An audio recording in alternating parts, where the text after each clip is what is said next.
16 मे रोजी police station Rajapeth येथील रेकॉर्डवरील गुन्हेगार गोपाल मधुकर थोरात वय वर्षे 32 राहणार चौरेनगर अमरावती यास संशयावरून ताब्यात घेऊन त्याची विचारपूस केली असता त्याने अंदाजे 5 ते 6 महिनेपूर्वी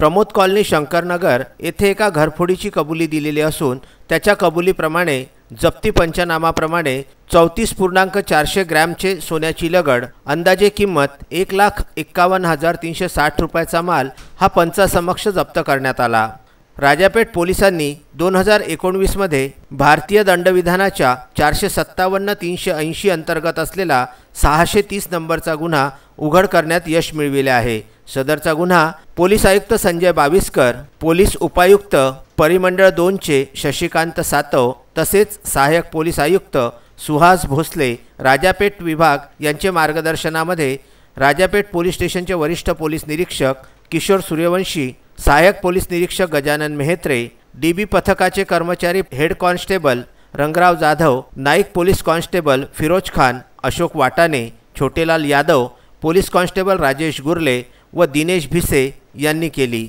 विदर्भ न्यूज ब्युरो, अमरावती।